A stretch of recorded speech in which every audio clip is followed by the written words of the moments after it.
got this voice. For better or for worse, I've got this voice. I didn't ask for it. It just happened. Now, it's certainly not for everybody, but for some.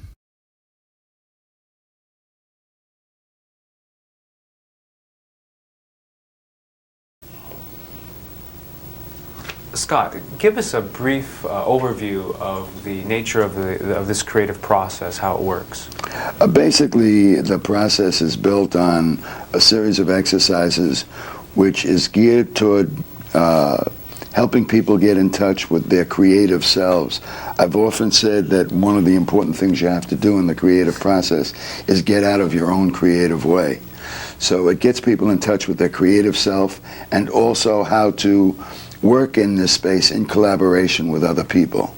And so there's a series of exercises which we go through, and through these exercises start to develop these particular sensitivities. Scott always came back to the fact that he needed to do his classes. He said, all I really want is just a place to do my classes, whatever that takes, you know? And that was one thing we kept through the whole time. If you ever show up with a set on it, the set had to be cleared in order for the classes, you know? He had people coming who were like lawyers and doctors and housewives, you know, and just people who are not in that performing arts world at all, but found that just taking your hands and going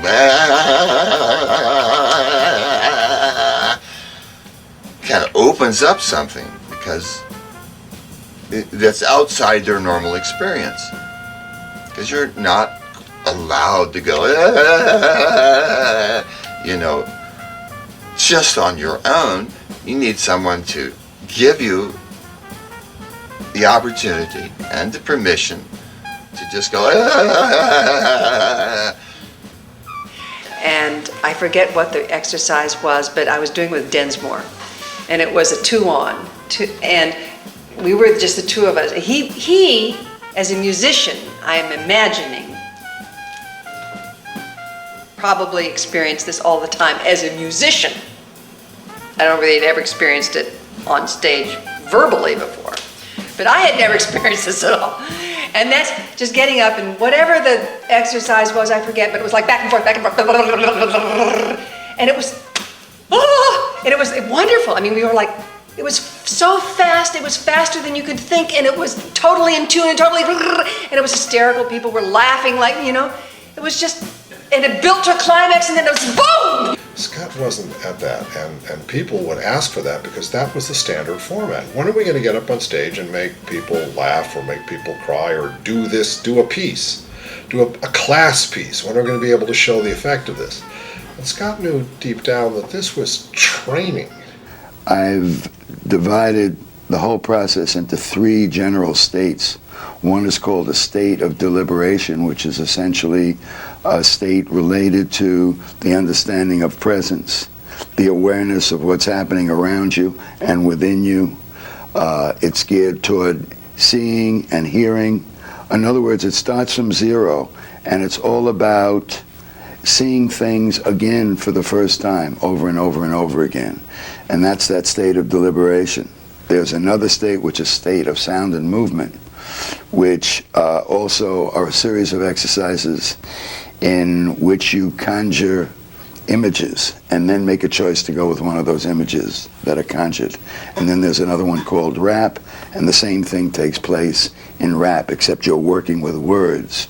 And when you hit upon certain things that you like, then you make the choice to play these particular things. So tell me, Scott, what are we going to see in this first sequence?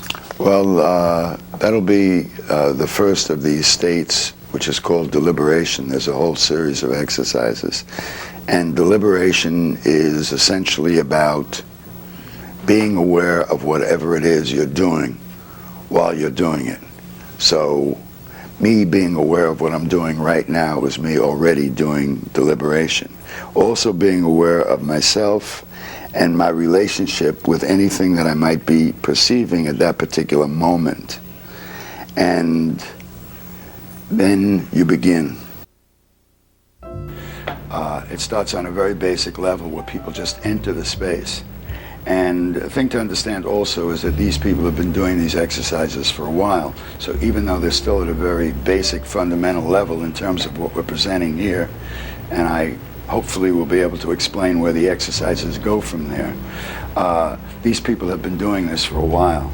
Deliberation, which is an exercise that is largely about being aware of both the self and everything that the self has a relationship with.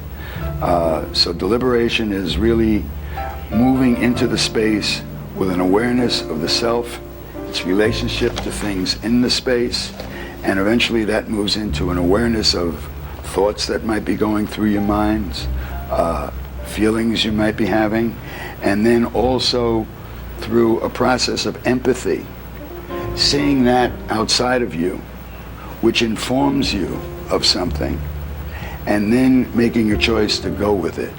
I think the Actors Gang began at his studio. John Fleck is really great. He's done that. Kedrick Wolf, an amazing performer. I was drumming with Tim Robbins' Actors Gang. Tim was not famous yet. He hadn't done Bull Durham. And they were performing at the Wall and Boyd Theater, Scott's Theater in Los Angeles, downtown. And I could sense this sort of, in the 80s in downtown LA, there was a community of artists and theater people, and it felt a little like the 60s, like seekers, searchers, trying to get to the essence of the moment, of the truth. And let's get right down to it, Scott.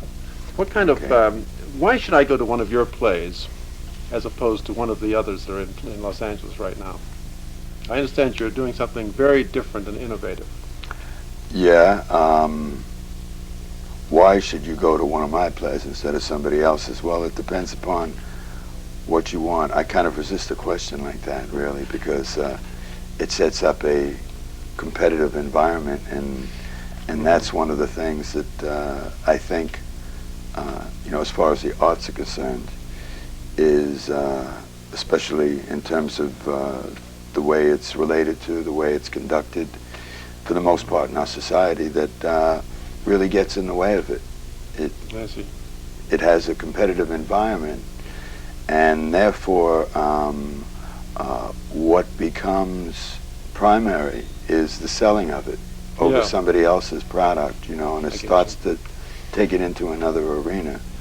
One of the things I've always tried to encourage, especially among the arts and theater in particular, is a kind of collective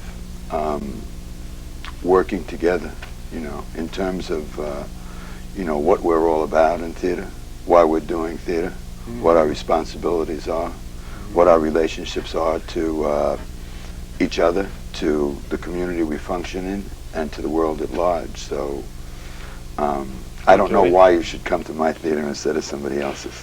That's a great answer. I think I'll come. Except that I like to see you there, and I feel we can have a good time together. Benny was a trombone player with Basie at the time, and Benny started going to acting school, and on the side, because everybody was quitting Basie's band at that time, so nobody had any gigs, and I decided to produce them. So I would produce these little jazz concerts. That was my first entry into the entertainment field. He went from one stage to another stage to another stage. In the meantime, he was still Scott.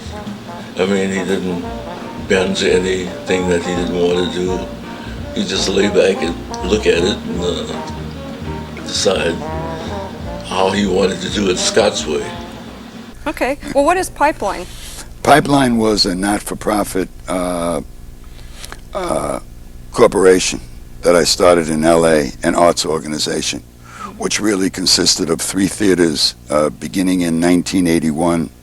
It's the Factory Place Theater, the Boyd Street Theater, and another theater called the Wall and Boyd. And I ran those theaters throughout the 80s and continued my work in other venues up until the time I left there about 6 months ago. Okay. Well, before we get into more about your work, I want to talk about some of your personal background. You're a native of New York, and Right. you have family there and worked in the family business for a while. And tell me what that was like. Well, actually, I was being groomed for a family business, which was the jewelry business. And this took place in the 60s. And it was a very exciting time. And I found my life very, very boring. I was married and had a very, very secure position with the family business. And along came the 60s. And somebody told me to check out an acting school. Might bring some passion into my life. So I went to acting school for about 2 years. And it was really boring. Fortunately, there were some very exciting things happening on the Lower East Side in New York, especially in theater. All kinds of unusual experiments going down in places like La Mama, St. Mark's, and you might even say a revolution of sorts. And I got very turned on by that. And after about 2 years in acting school, it felt almost like a bad job, you know, sort of like you spend most of your time trying to like get your image together and trying to get somebody to let you be in a play. And then there was this incredible activity going down on the Lower East Side, which seemed to be both political and spiritual in nature. And I decided to forget about a career in theater and just have a good time doing it. So fortunately for me, I fell in with some very, very exciting people who turned me on to the potential of art, and especially the potential of art in theater. And it was just a matter of time before I quit my job, quit the family business, and decided be an artist. And this one day I was in the factory, and my uncle decided to be authoritative, and he came into the factory and he came over to me and he said, you know, you're wasting time. Get in the office. You have work to do. Get in the office. So I said, okay. And here I was. I started to walk toward the office, but I held this position. And as I started to walk, my uncle stayed behind me because he wanted to make sure that I didn't turn around and go back the other way. So he was walking behind me to make sure I got in the office, and I started to walk in slow motion, which is something we'd been practicing a lot in some of the theater exercises. And here I was with my hands like this, my uncle behind me, walking toward the office in slow motion. And as I'm walking down the aisles, flanked on either side by women who are working with these machines that made these wax impressions of the rings that would eventually be converted into gold. All they would do each day is like, they would push, fill the mold up with wax, let it cool, then they would open it up, take the wax ring out, and then do the next one. That's what they did all day. And so I'm walking down the aisle like this, and I know each one personally, and I stop at each bench, and I just look at them. I look them straight in the eye, and they don't even want to look at me, but I won't move until they look at me. So here I am like this, here's my uncle behind me, they look up, and I give them some acknowledgement and I move on to the next one. Meanwhile, I can almost feel this heat behind me. And I just keep walking. I go, stop at the next one, look at her, wait for her to look at me. She looks at me, smile, next one. It probably takes about 20 minutes before I finally get to the office. And by the time we get to the office, and I've done this number with maybe 10, 15 women already, my uncle collapsed at a desk like he's having a heart attack, and he's banging on the desk, and he's banging on the desk, and he's just ranting and raving, and he's saying, what did you do? What did you do? What did you do? What did you do? What did you do? And the secretary in the office is running and getting him water, and someone else is doing this. My father comes running in, and he says, like, what's going on here? What's going on? What happened? And my uncle says, you don't know what he did. You don't know what he did. And my father said, well, what did you do? I said, well, I was in the factory and I was talking to so-and-so, and he came in and he said, get in the office. And I said, okay, I'll get in the office. And so this is what I did. And I came into the office. And my father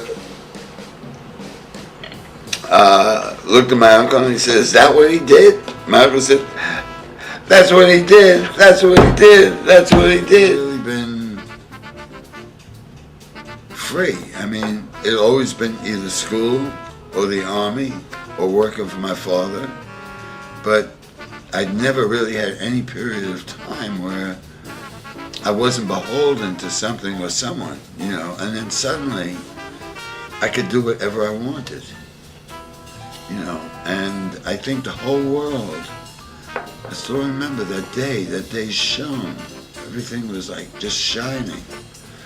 The potential was like endless. Which I came to realize was it always was and always would be endless. It was only me who put the limitations on things. Yeah, we'd meet at the Cafe 50s, and he'd just go on. I'm doing great things, Barsha. I found new things with this stuff. We're really going out there. His mind was always just roaming around with his work and with what else was going on around him. And he'd just say, okay, Annette, get up, come on, try this. And he'd give me some direction. And I would just do it. I went to LA and I went to the class. Beth took me to the class and she said, I want you to meet this man. And I'm going to this acting class. And I thought, okay, great. And I took my book along, you know, so that I could read while she was doing this. And I walked into the class, I walked through the door, and it was like being in an altered state. And everybody was doing the walking exercise, and everybody was totally present, and that was it for me. A few times I've been asked in interviews why I do experimental theater. And my response has always been to the interviewer, how come you ask me why I do experimental theater? If art by its very nature is experimental, why don't you ask everybody else why they keep doing reactionary theater? So I think I just do theater, you know, with art being experimental by its very nature. Now I'm back on the superhighway, but I'm on the other side. I too am rushing toward A. All the cars I pass could be Y, or they pass B. On the opposite lane, all the cars moving in the other direction could be Z in his self-delusion.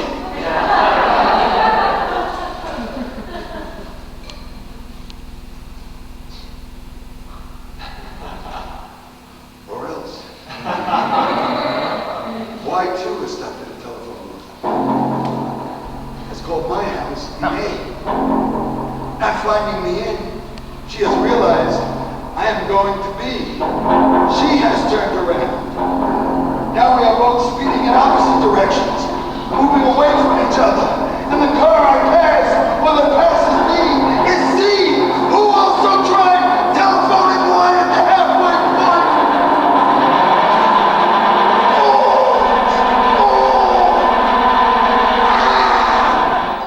And sound and movement really is about animating the body through these cycles and allowing these cycles to change without sacrificing the integrity of the cycle. In order to do that, there are certain elements that we learn in order to sustain the cycle and let it continue both in sound and movement. And it's called being on the train. So I might be on the train right now. So I'm on the train now, and I am looking for an image to inform me of some reality that strikes me.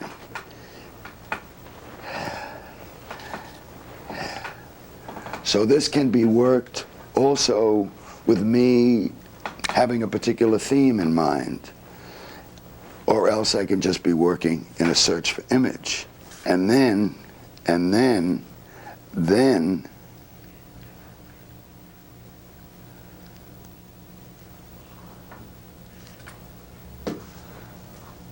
as I discover something, I take it off the train, which in this case is this state of being, and then when I'm ready to continue on, I'm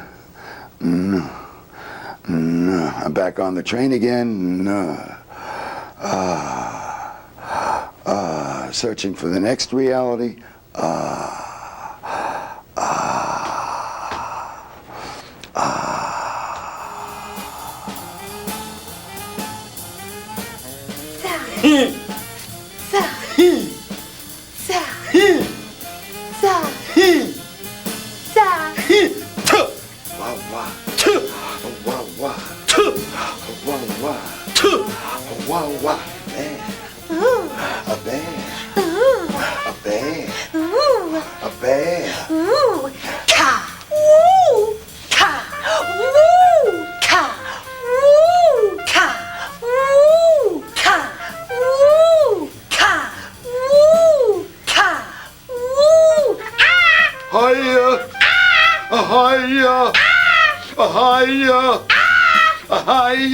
Puma! A puma! A puma! A puma! A puma! And at that time, Scott Kelman's workshop in Wallenboyd Theater, a lot of strong characters in his workshops. So I asked Scott if I can draw those, students. And I took a class too, but I was so happy to be in America. For me, that was America. But later I found out these are all like avant-garde type of very, far out personalities. But for me, it was like a human being in front of me, moving. So in my way, I went to Scott's workshop to forget that I'm alone. There's a people in this world. And it was kind of safe for me to be in Scott's class.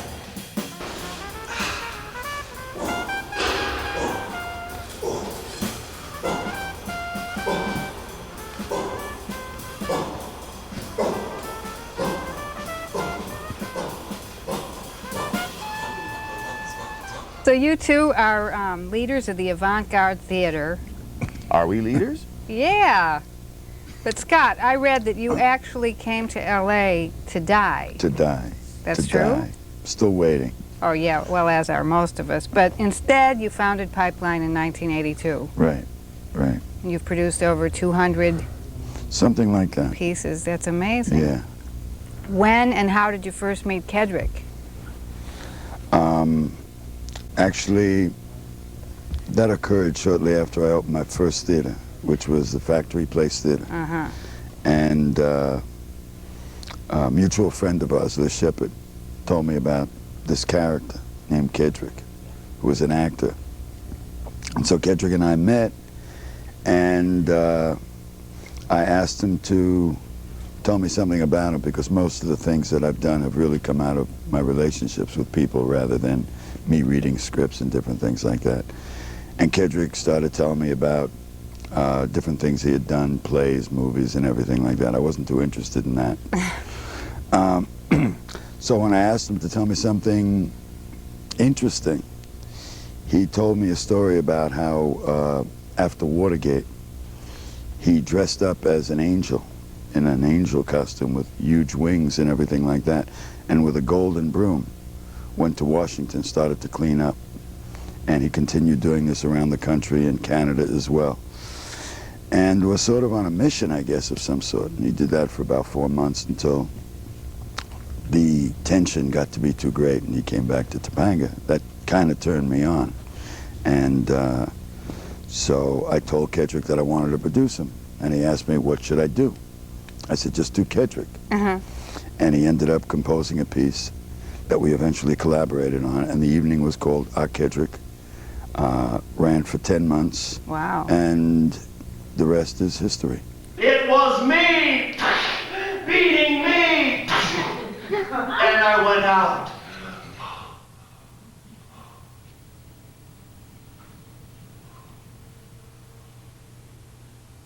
When I came to, I found my head resting in her lap.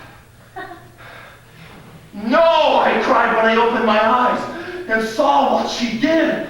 Like the talons of a hawk, the nails of her fingers hooked deep in the flesh of her face. I snatched them away. There was a trickle of blood. It ran down her cheeks and mingled with mine. Our eyes met and caught in a limitless gaze. And she and I, with one voice, in unison said, "Why are we doing this to ourselves?"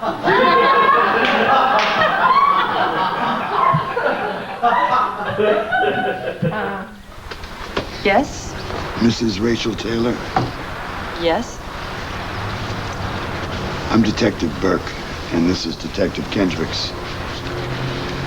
I'm afraid we have some terrible news. Terrible news.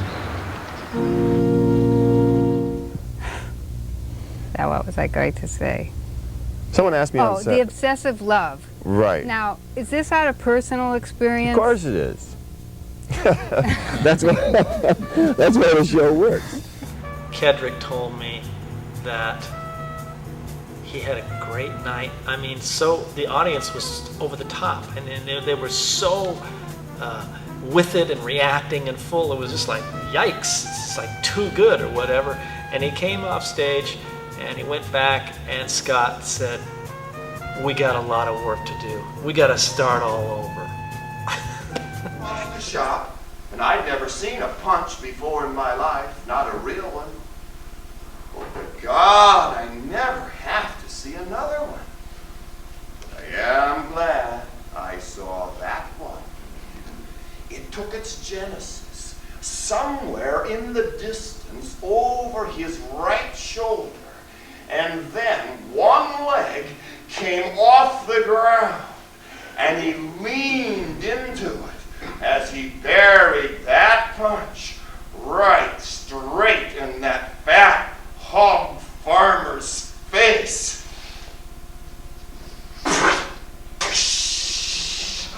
There was a pink spray, and a shrapnel of broken dentures filled the air as he went rattling down between the chairs.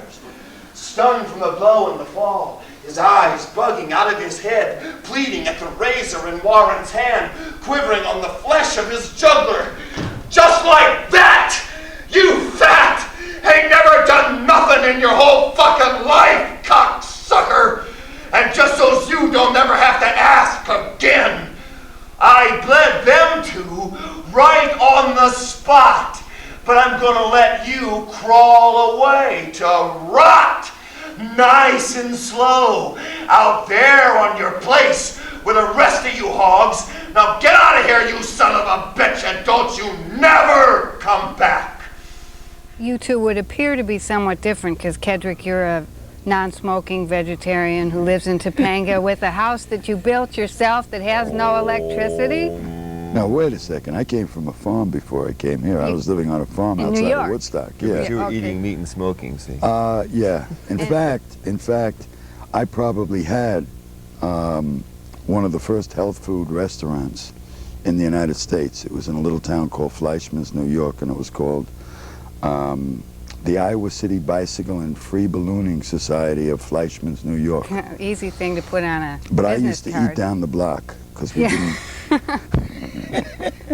It was didn't just a serve business for you. hamburgers. You didn't- yeah. But no, you've had 4 heart attacks? 4, yeah. 2 major, 2 minor. 2 major. 2 on the East Coast, 2 on the West Coast. It's still ticking. So working together is no problem because of these disparities. No. Not at all. Maybe that's You what unites complement us. each other. We complement each other, yes. Yes, I think so. Even though it gets a little rough at times. Yeah, he stops my heart from time to time. Walls of water moving wider, moving deeper, moving faster. The Moses May had parted the White Sea, and with the children safely through, it would come clapping close. Pharaoh's chariots lost forever in the swirling foam. Holy River Mother Ganges overflow. Tigris and Euphrates spilling spring floods into the fertile crescent where all life began. God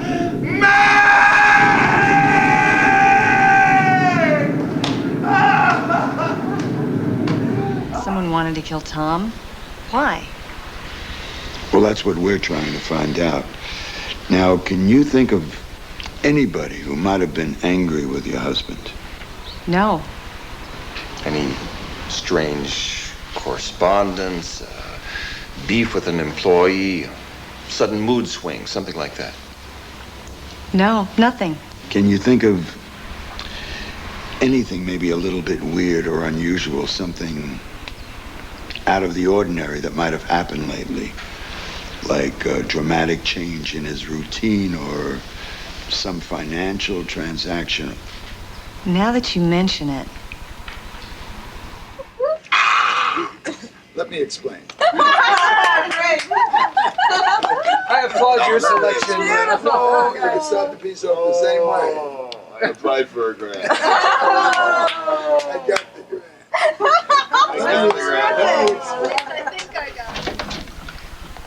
Rick Sims. Yeah. I'm Detective Burke. Homicide. This is Detective Kendricks. Homicide. You know a man named Tom Taylor? No. Well, maybe I can refresh your memory.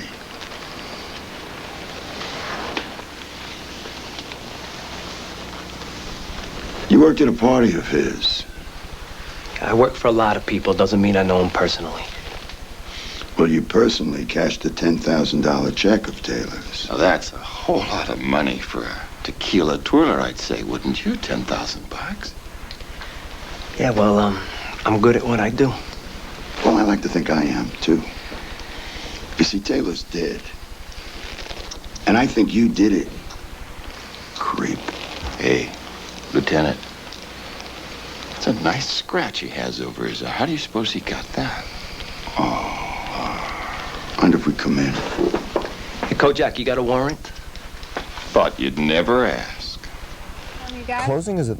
I know, time Just flies not when you're time, I right? was getting the signal, right? Well, just, I think the show is a real treat, and is it okay if I give the number? And the third element? Well, actually, it's the third state. It's called RAP.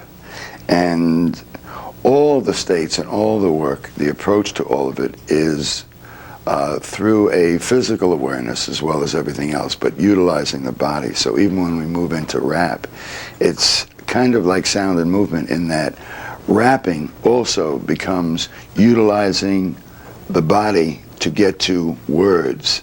And the commitment comes from a commitment to the body in search of rhythm and energy, and that starts to conjure up the words. And there's a bunch of elements we work with over here. One is that you can break the linear line whenever you want, and you keep this rap going. When you discover something that you like, you can cycle it. You can cycle it. You can cycle it. But the objective of the exercise is to really keep the rap going all the time, break the linear line if you want, and this is in the search for words that come up from the unconscious, and then when something comes up that you like, you can cycle it. That you like, you can cycle it. That you like, you can cycle it. And these words eventually become narrative or they become dialogue, depending upon how they're treated. All of these three states later on are then integrated and played off one another. That and sat and got fat, got really fat, until it fell. It fell and broke its head. It plopped open heads rolling down the street like a bowling ball. A bowling ball. A bowling ball. A bowling ball. A bowling ball. A bowling ball. You know, is it like having a real strong box, or having a few secrets in terms of what supermarkets you might be able to go to on a regular basis to get your food? I mean, so it's these sort of like little things that probably create the different structures in Skid Row. You know, the ones who are well off are the ones who have certain information that other people don't have. It seems to me that maybe your work with the poor and homeless is a way of welcoming people back into the human race without having to qualify for a mortgage or a rental contract. So how did you get these people together, and what did you do, and what are they doing, and what else are you going to do about it? Actually, it didn't happen that way at all. What happened was, when I first got to LA and started to check it out, I decided that I needed a space to do theater in, and space was pretty expensive. And people told me about downtown and told me not to go downtown. But there was something about downtown that attracted me, aside from the price. And I opened my theaters downtown. Then there was talk that there would be this whole renaissance happening in downtown LA. This was the early 80s. So I opened like the first theaters down there. And it turned out that the homeless people were my neighbors, because I was really right on the border of Skid Row. And I got to know a number of the people on the street pretty well. And somebody introduced me to a guy who had just kind of arrived from Memphis or someplace like that, a real character that they had found on Hollywood Boulevard, playing a flute and leading a parade of people, almost like the Pied Piper, and figured he should meet me. And they brought him to me, and he became my security guard. And he would dress up in this whole outfit, and he was called the Avant-Gardian. And he also got to know a lot of people on the street, you know, when he was looking after the theaters. And he wasn't like a, you know, this kind of a security guard. He used to just charm people and play practical jokes and everything. Very endearing figure.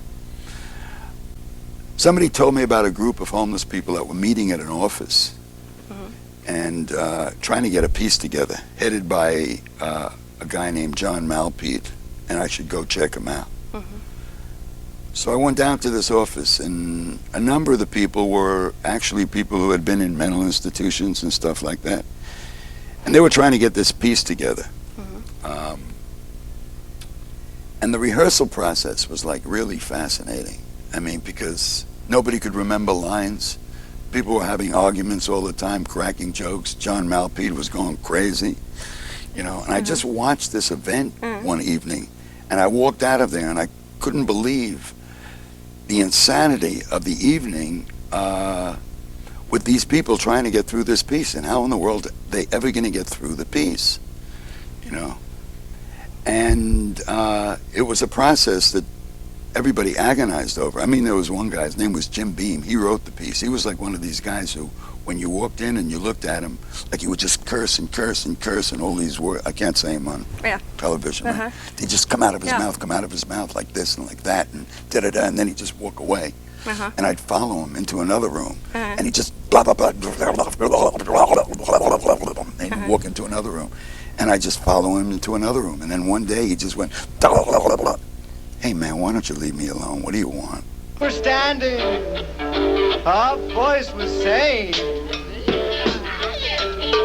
this land is made for you and me. Hey! The attempt of this project is to be able to provide just one of the elements of life that other people have. This one related to the arts. So even though they don't have permanent places to live or anything like that, life still goes on for them, and they still function, and they still have the same needs as everybody else. So Today it's showbiz. Scott had a fantasy. His modus operandi was to transform it into a reality. And that was his fuel, the transformation of fantasy into reality. During the first year, 85, I think really 84, 85, Scott and I sat and figured out we opened, I think, 53 shows in 1 year. 53 fully mounted productions. So Scott really got it, and he lived it. I mean, he was willing to say, right down to the bottom of his life, I want to live in that unknown space. I want to create that space for others so that they can have that experience of finding out that there's somebody home.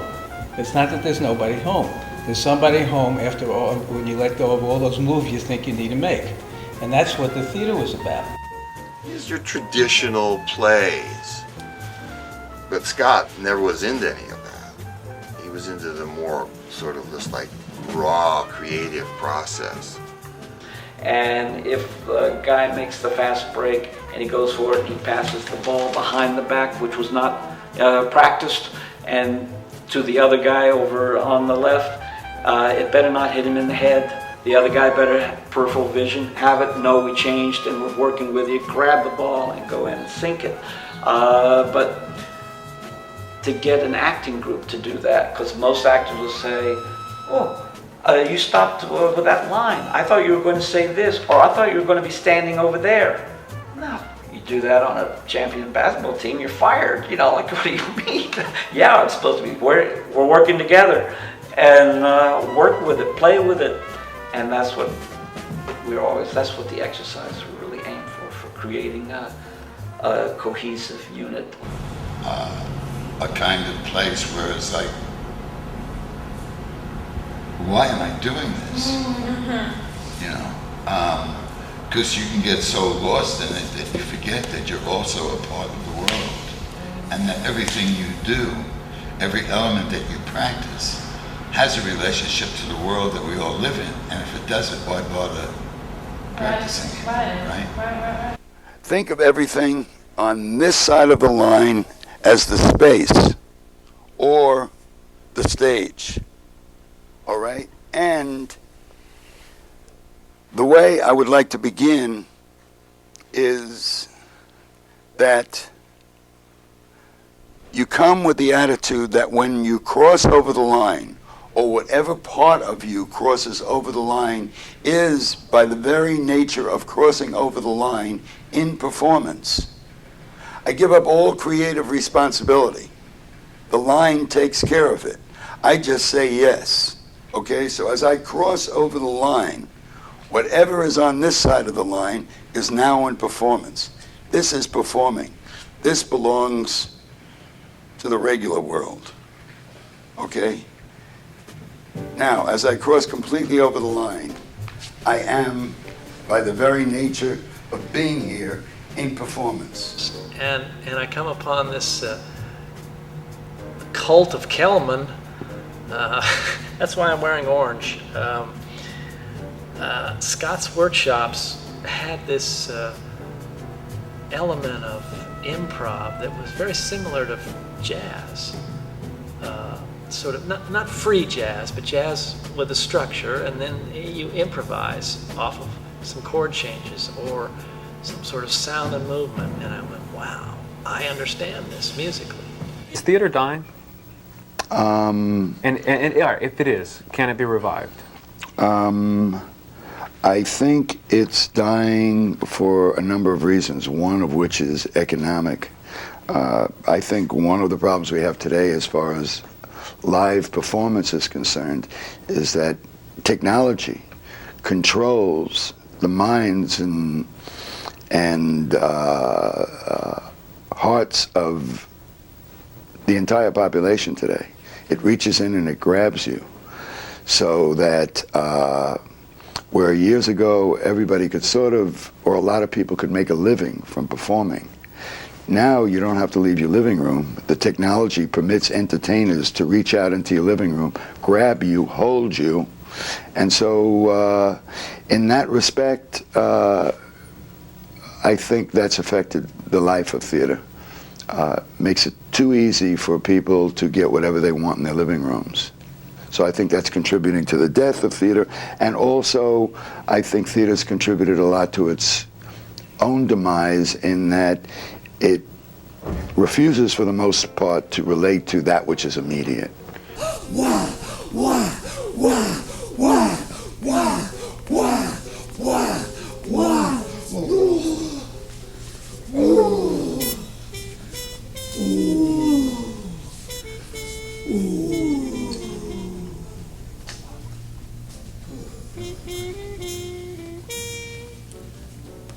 Scott's work is very linear. It's not linear in the typical Hollywood storyline in a logical mind way, but it's linear in the human energetic way. You know, people are always talking about wanting something larger than life. Most of the plays or the dramas that you see in theater now, you know, especially in the psychological, naturalistic mode of people acting as they act in real life, okay? I mean, we're looking for things that are supposedly bigger than life, and I often think of that as us looking for things to be as large as life really is. It's just that we relate to things and to ourselves as something smaller than what we really are, okay? How's your work different from the work that's done in traditional schools? Well, traditional schools are really set up just the opposite. I mean, there's all the pressure to get it together, you know, get out there and look good, you know. Traditional schools are really concerned also with the process of how to take words from a page. And very often the pages even tell you where to go to, or the director tells you where to go to, you know, and to interpret that thing so it becomes a live event. So you always feel like you have to go in there with something. This is the creative process. It's much, much different. It's really about creating an environment in which you are serving only as a conjurer. And out of your conjuring, through the exercises, things come up and inform you. Okay? And now you make a choice as to whether you want to go with that one or not.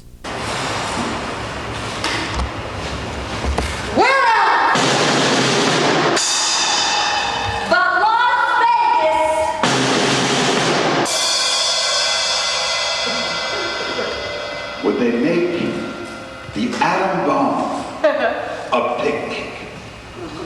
An honest to God picnic. Whole concept of going downtown to this like little factory place, you know, again taking a freight elevator to get up there, and I think it was very exciting for LA, you know, for the artists that got it. It was wonderful, and he started attracting good people. So we went out afterwards, Scott and I, and so he started asking, what are you asking for? What are you looking for? And he said, I'm looking for a space to work out of and want to get. And he said, well, God, you know, let's do it together. And literally that night, after meeting each other for a couple of hours, was the beginning of, okay, yeah, we can do this. We didn't know each other. I didn't know really who he was. I knew there was a connection, there was an electric connection between us. But who can deny they saw something worth seeing? Wouldn't you have gone on a bomb picnic? Be honest now. You've got a slight aversion to the industry, though. Not really. I mean, I have an aversion to what the industry produces. Or represents? No, what they produce, and I guess you could ultimately say what it represents, in that the industry seeks to be commercial. And my problem with that is, to be commercial, you have to appeal to a large number of people. And I'm always befuddled by their constantly seeking to relate to the lowest common denominator in people rather than the higher common denominator in people. So, getting back to the whole thing of audience participation, I think it's how you perceive theater now, you know, and it's very necessary, I think, that theater be perceived as a celebration, which takes place in the room itself rather than just up on the stage. There's us having a party for you. I mean, it's just not enough anymore. You know, we all have to join in that party. And so it has to do, and sometimes it's very subtle, understanding our roles in the celebration so that the audience has as vital a role in the celebration as we on the stage. And it's a sharing experience rather than us up here getting all your approval and all your love and all your applause so that we can walk out and feel a lot better about ourselves.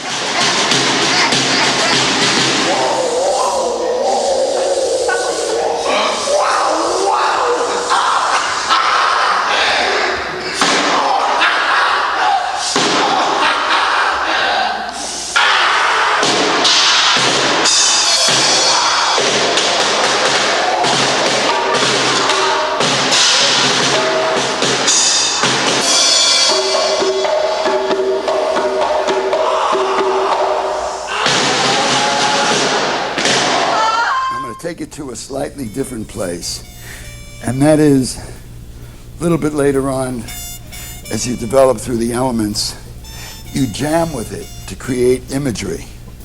I'll give you an example of a jam, sound and movement.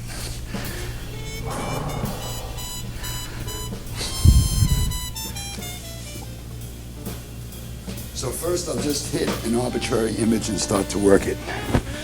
Fa, fa, fa, fa, fa, fa, fa, fa.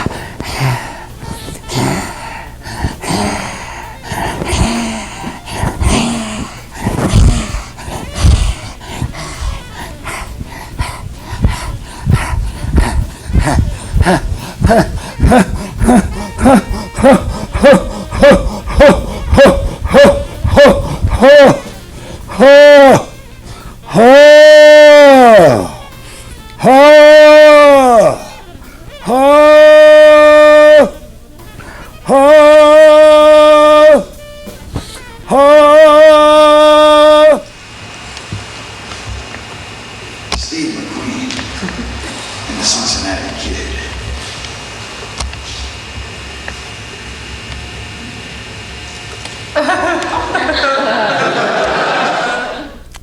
And somewhere down the line, what I started to pick up on was that everything had the potential for a theater piece. I mean, even a moment could be played from all different angles for an hour and had the potential of a theater piece, as well as stories and different things like that. Also what happened, I guess I had my first heart attack in the mid-70s, a massive heart attack. And I remember I was at a party one day, and I was approached by two psychiatrists who came to me with this disdain and said to me, "Why do you think you had your heart attack?" And right away I got a bit defensive and I said, "For my next piece, of course," and I walked away. And then I realized it was true, that it's all just grist for the mill. So now, whenever something happens to me, I don't have to agonize as to why did this happen to me. I know it's for the next piece, whenever that happens. I ended up having another heart attack, which made two on the East Coast. And I had a sister in California that wanted me to move out there and join her, you know. And I kept telling her that I would never move to California because I knew it was Babylon, and I would be susceptible to Babylon, and I would not move there until it was time to die. After my second heart attack, I decided it was time to move to California. Okay. And things kind of worked out nicely in that I had two heart attacks on the East Coast, and I had two heart attacks on the West Coast, which gave me a nice symmetry for a piece that I'm working on now called Angina, an Affair of the Heart, which I hope to be performing sometime this year. Good, great. We're going to look forward to that. One of the things that I wanted to ask you about specifically Takes us to the critic and the role of the critic. Because those are the people who steer people in a particular direction. you know. I don't even read the critics. Well, a lot of people do. Okay. Sometimes fortunately, but as far as I'm concerned, usually unfortunately. Yeah. Because I believe that, that just as we have a particular responsibility, the critic has a particular responsibility. And very often I find that the critic, especially the more successful ones, the ones that have the power, have the control, they fall into the same traps as the performers and the directors who get a particular reputation, and now what's at stake is one's reputation, okay, and one's vested interest. Yes, absolutely. And so we need the same kind of daring from critics, the same kind of inquisitive kind of minds, the same kind of curiosity that they expect from us. And this has been something that I've been, talking about for a long time.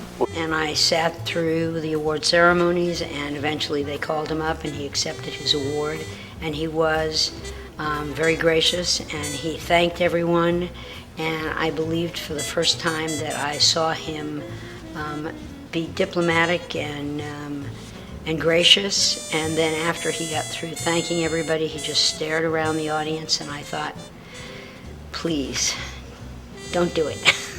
And he did. He just looked at everyone and said, so where the fuck has everybody been when I needed the money? There was the Margaret Harford Award, which is an award given by the LA theater critics, and I forget the exact quotes as to why I got the award. I think it says something like, I have that it's here. over there. It's for unwavering commitment to innovative theater for LA that is unashamedly experimental and unapologetically political. Okay, so it's supposed to be the most prestigious theater award given every year or every other year, and one year I got it for that. And I realized that that was the kiss of death, because once you're defined, you can no longer outrage the powers that be. So when all the awards started to come in, maybe 5, 6, 7 years after I opened the theaters and we started to get some recognition and acclaim, I knew it was just a matter of time before the trip was over.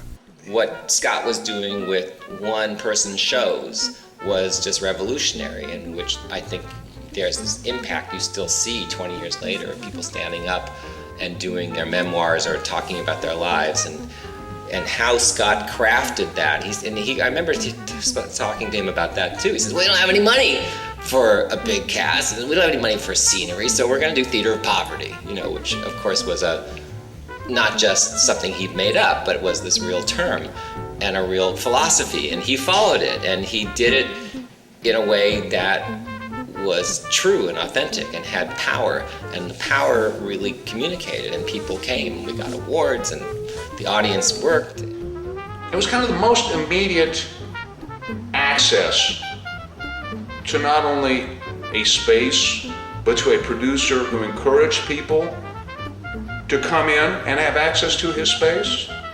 Because most people who have spaces don't want anybody there. They just want the space. They don't want to have anybody do anything there, ever. They just want the clean, pristine space. Don't touch the wall, don't scratch the floor, don't sit in that chair. And Scott was like, take the chair, throw it against the wall. Now take the coffee pot, smash it, throw it, boom! Ben, all right, yeah, you want a hammer, hit the floor. No, wait, well, not that part of the floor, the other, okay, that part of the floor you can, and it was just, it was great to actually feel wanted. No answer! I allow the rain of return coins to pour down with joy. It is clear that why could not overcome her impatience. She has got into her car. She has rushed to an A.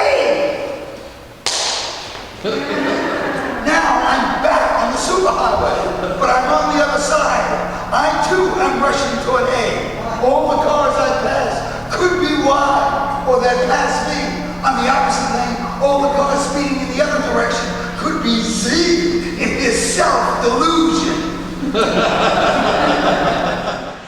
this is all experimental, okay? Because so much of the creative process has to do with where you put your head. That's why I spend time with this, because the mental part is really important. If you can master the mental part, you can do anything.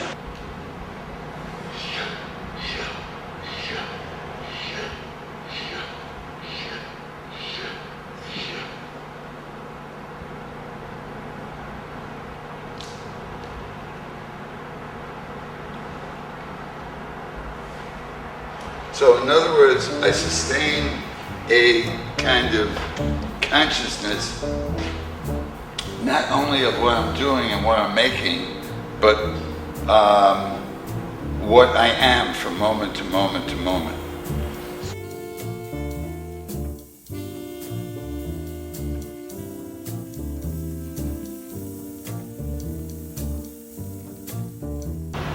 You're not faking things or putting things on, but that it all arises, you know, and that you just go with it. It arises and you discover it, and it's already there, and you go, oh, and you just say yes to it, as opposed to putting it on. And No matter the time on your clock or the date on your calendar, this moment will never change. To be anywhere other than in this present moment invites insanity. People just don't like You can only be truly sane in this moment. In fact, you can only be truly anything. Is that bird shit? Why me? It's got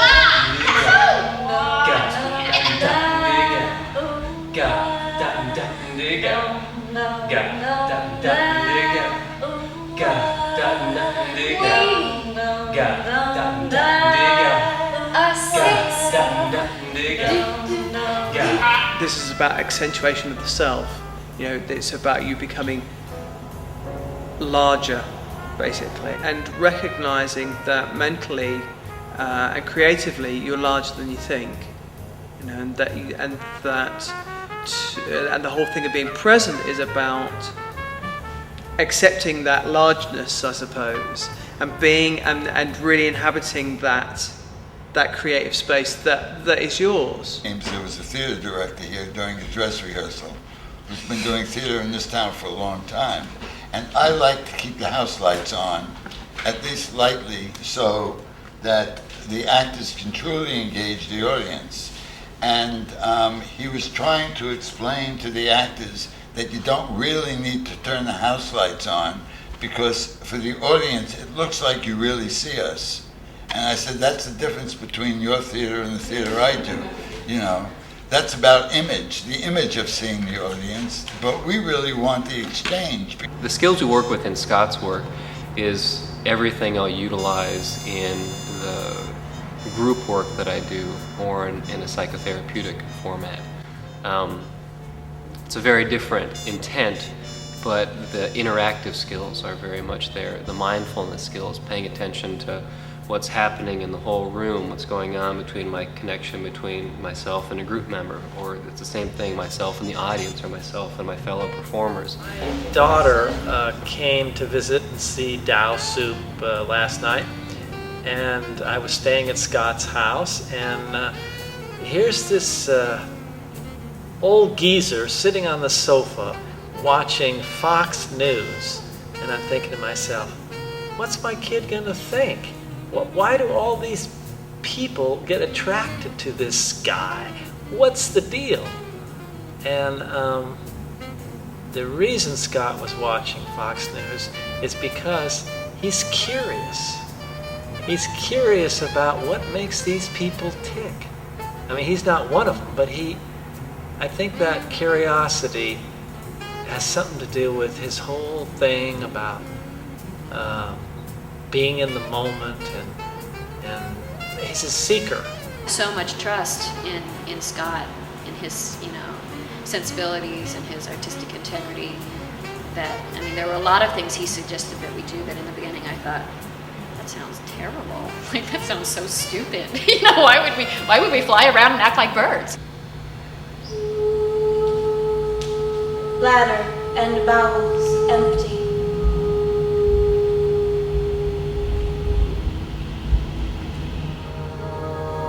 Body begins to decompose.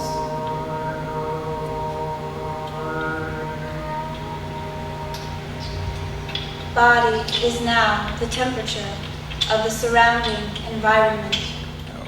Years ago, nobody used the word cool except hipsters. Now everybody uses the word cool, right? Mothers, teachers, nurses. People don't use groovy much anymore. They don't. And that's such a, I think it's a No, great people stopped word. using groovy, but groovy never moved into the mainstream, I don't think. What was that song again? So groovy. Feeling Groovy? That was a Crosby, Stills and Nash, wasn't it? So groovy. Feeling Groovy. I think I've got the wrong song. What are the words? I forget, but it was in one of their songs, Yeah, I it think. definitely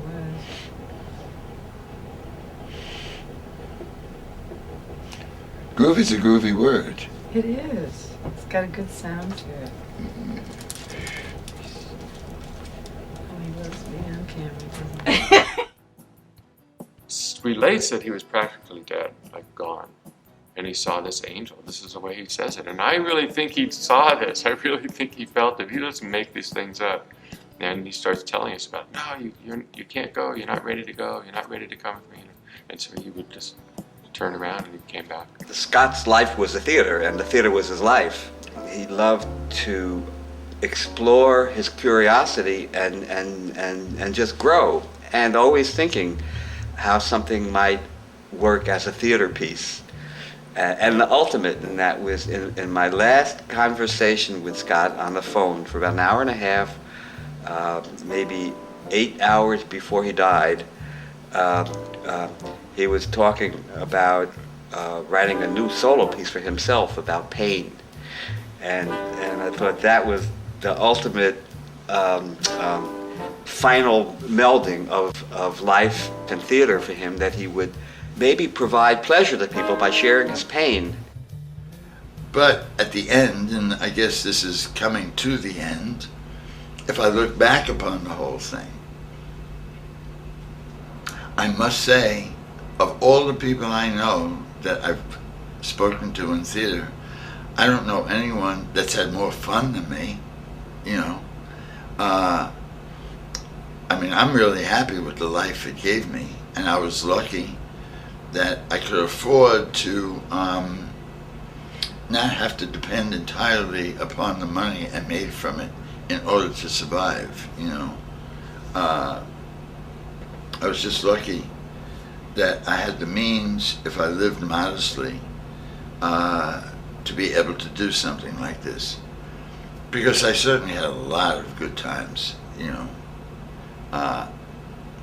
And I was able to be with a lot of people for a much longer period of time than most people who are in the arts have to share with a certain amount of people. Usually you do the project, it's over, and you go on, you know. I think almost anybody I've ever worked with over the years, when I see them, whether it was 10 years ago or 20 years ago or even 40 years ago, when we see each other, it's like, oh yeah, we worked on this together, you know. And it was somehow different from other things that they had done with other people. I feel good about that. And then other times I think all of this stuff that we're talking about, this is all like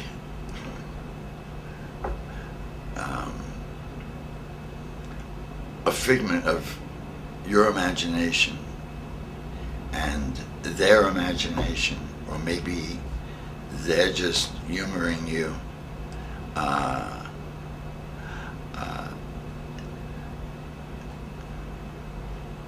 And so none of it was real to begin with. You know, it was all just a dream. But then I go around in that circle, but it's all a dream anyway. I mean, the work is all about that. It's about a dream, you know. And the problem is not that. The problem is that it wasn't even more of a dream. That it wasn't enough of a dream, you know. That the dream was kept down. That we didn't dream enough, you know. And on a certain level, when it comes to the end, which I think it's coming to, it doesn't even matter, you know? It doesn't even matter if you can just go out and just say, bye. It's been nice. You know, that's all that matters, maybe. And tell me your thoughts on Scott. Mr. Kelman. A genius. A genius, huh? Okay. A shit. Okay. So there's nothing really endearing about him, is there? His ears, the hair growing. His ears, huh?